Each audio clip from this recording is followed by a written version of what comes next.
सभी को मेरा नमस्कार। आज हम पढ़ेंगे आर्य समाज के बारे में इसके बारे में कुछ बातें करेंगे। तो और एक आप वीडियो को लाइक करा करो और एक कमेंट करा करो प्लीज़। कई बच्चे ऐसे हैं नहीं लाइक करते हैं, नहीं सब्सक्राइब करते हैं, तो प्लीज़ सब्सक्राइब कीजिए और ज़्यादा से ज़्यादा इसको शेयर कीजिए, अच्छी लगे तो ही, नहीं तो इसको काट सकते हैं आप वीडियो को। ओके, टॉपिक पर चलते हैं हम। आर्य समाज। आर्य समाज की जो स्थापना हुई थी 10 अप्रैल 1875 को। ये स्थान है, निवास स्थान बम्बई में हुई थी। और ये किसने की थी? दयाराम सरस्वती ने। ठीक है। आर्य समाज का हरियाणा में विकास, तो सॉरी क्या नाम इसका, हाँ, स्वामी दयानंद सरस्वती कहाँ के मतलब निवासी थे? गुजरात में टनकारा। और स्वामी दयानंद सरस्वती 1878 में हरियाणा में आए थे। ठीक है। और 1877 में पंजाब में लाहौर नामक स्थान पर आर्य समाज की स्थापना करी थी स्वामी दयानंद सरस्वती ने। अब हम ये क्या नाम इसका, सॉरी ये अपना टॉपिक थोड़ा सा रह गया है। 1883 में रोहतक और करनाल। वीडियो काटने के लिए मैं क्षमा चाहता हूँ आपसे। तो ये 1883 में रोहतक और करनाल में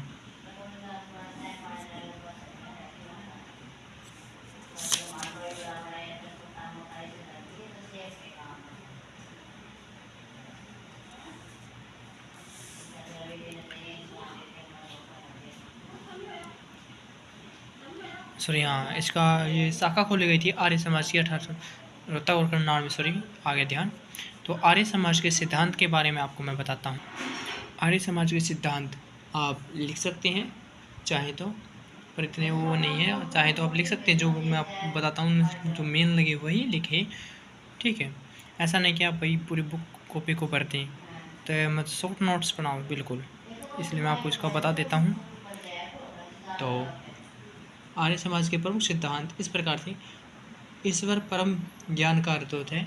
सत्य, विद्या एवं जो पदार्थ विद्या से पहचाने जाते हैं उन सभी का आदि मूल ईश्वर ही है। कि हमारा दूसरा पॉइंट है, वेद समस्त ज्ञान का भंडार है, इसलिए वेदों का अध्ययन करना व सुनना सभी आर्यों का मूल कर्तव्य है। इसका तीसरा बताता हूँ, सभी कार्य सोच विचार करने के पश्चात ही करना चाहिए। और हमारा अज्ञानता का नाश तथा ज्ञान का प्रसार करना चाहिए। अगला पॉइंट हमारा, सभी के साथ प्रेम एवं सहनशीलता का व्यवहार करना चाहिए, सत्य को ग्रहण करना चाहिए तथा असत्य का परित्याग करना चाहिए। अब हम स्वामी दयानंद सरस्वती के बारे में आपको कुछ बताते हैं। स्वामी दयानंद ने सर्वप्रथम जो नारा दिया था वो था स्वराज का नारा। और स्वामी दयानंद की जो पुस्तक है उसका नाम है सत्यार्थ प्रकाश। अब हम इस पे चलते हैं, लाला लाजपत राय। लाला लाजपत राय का जो जन्म है, इसका जन्म हुआ कब हुआ? 1865 में पंजाब में जगरावा तहसील के ढूडी के नामक गांव में। और इसका जो क्रम स्थल था वो हरियाणा था। और लाला लाजपत राय जैसे कि इसका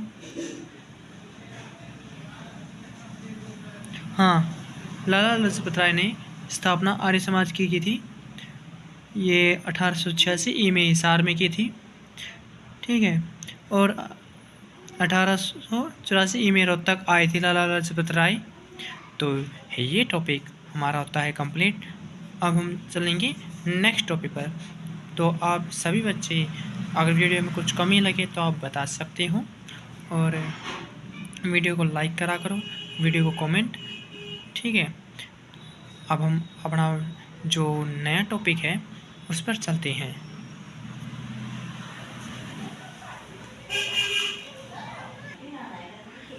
अब हम पढ़ेंगे मुगल साम्राज्य का पतन और विघटन। जो स्थापना हुई थी 1526 में बाबर ने मुगल साम्राज्य की स्थापना की थी। और मुगल साम्राज्य में कब से कब तक रहा? 1526 ई से 1707 तक। जो मुगल साम्राज्य का जो शासन काल था वो कब से कब तक रहा? वो 1526 ई से 1707 तक। ठीक है, अब हम ये इसके बारे में बात कर लेते हैं। 1707 में औरंगजेब की मृत्यु के पश्चात जो मतलब ये गद्दी पे बैठे, ये उनके बारे में हैं। पहले हम आपको इसके बारे में बता देते हैं ताकि आप एक नंबर वाइज आप समझते जाएं, आपको थोड़ी दिक्कत ना आए, समझने में थोड़ी आसानी होगी। तो नंबर वाइज चलते हैं। 1707 से 1200 तक बहादुर शाह गद्दी पर बैठे रहे। इनका जो शासनकाल यहाँ से लेकर यहाँ तक ही था बस। और 1712 से 13 तक जहांदार शाह बैठे गद्दी पर। और 1713 से 1719 तक फर्रुख सियर। ठीक है, और 1713 से 19 तक रफ़ी उद दरजात एवं रफ़ी उद दौला। और ये क्या नाम इसका, सॉरी, हाँ, 1719 से 48 ई तक मोहम्मद शाह ये गद्दी पर बैठे। फिर 1748 से 54 अहमद शाह, 1754 से 1758 आलमगीर द्वितीय, और 1758 से 1806 ई शाह आलम। अगला है हमारा 1806 से 37 तक अकबर द्वितीय, और 1837 से 1857 ई तक बहादुर शाह द्वितीय। तो ये हम जो मुगल साम्राज्य में जो गद्दी पे बैठे थे उनके बारे में आपको मैंने बता दिया है। तो हम इस पे चलते हैं। यही औरंगजेब के जो पुत्र थे वो कितने थे? वो 5 थे। कौन कौन थे वो? मोहम्मद शाह, मुअज्जम और आजम, अकबर और कामबख्श, ये थे औरंगजेब के दुर्बल उत्तराधिकारी। जागीरदारी संकट, जो जैसे कि मुगल साम्राज्य का जो क्या बोलते हैं इसको, पतन या फिर विघटन के जो 2 कारण थे, वो औरंगजेब के जो दुर्बल उत्तराधिकारी थे और जागीरदारी संकट था एक। इसके बारे में आपको मैं कुछ बता सकता हूँ, जैसे कि आप लिख भी सकते हैं। जैसे कि अकबर, जागीर तथा शाहजहाँ जैसे मुगल सम्राटों ने इसका विस्तार दूरदराज के क्षेत्रों में किया था। उन्होंने भारत में शांति तथा सुदृढ़ व्यवस्था स्थापित की थी। इन शासकों के अधीन मुगल साम्राज्य ने राजनीतिक, सामाजिक, धार्मिक और सांस्कृतिक क्षेत्र में उन्नति की। परंतु औरंगजेब के शासनकाल में चारों ओर अशांति तथा असुरक्षा का वातावरण आरंभ हो गया।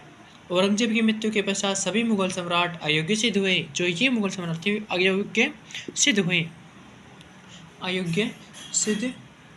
हुए और उन्होंने मुगल साम्राज्य के पतन में महत्वपूर्ण भूमिका निभाई। संपूर्ण भारतपूर्ण छोटे छोटे स्वतंत्र भागों में बट गया था उस समय, बट गया, जबकि मुगल सम्राट 1857 तक शासन करते रहे। ये यहाँ तक करते रहे, इनका शासन समाप्त हो गया था। मुगल साम्राज्य का शासन जो था ये समाप्त हो गया था यहाँ पर। ठीक है, परंतु औरंगजेब के पश्चात उनमें से कोई भी वास्तविक शासक कहलाने के योग्य नहीं था। और औरंगजेब ने भी अपने मूर्खतापूर्ण कार्यों से इस मुगल साम्राज्य के जो पतन बोल लो या विघटन के उसमें महत्वपूर्ण भूमिका निभाई थी। और जो उसके बाद जो भी एक मध्य राजा बने थे मुगल साम्राज्य के, ये जैसे कि ये जैसे क्या बोलते हैं उनको, ये मदिरा पान जैसे इनमें वियोग इनमें लीन रहते थे ये। अब हम इसके बारे में बात करते हैं। पानीपत की तीसरी लड़ाई किसकी हुई? 1761 ई में मराठा और अहमद शाह अब्दाली के बीच हुई थी जो। ठीक है, अब हमारा ये है नादिर शाह ने 1729 ई में भारत पर आक्रमण किया। ठीक है। और एक आप फिर जैसे कि वीडियो को लाइक करा करो, और कुछ गलत पढ़ा देता हूँ तो उसके लिए मुझे बता भी सकते हो, और लाइक करा करो, कमेंट एंड सब्सक्राइब। ठीक है, ये वीडियो यहाँ पर समाप्त होती है। Okay, bye.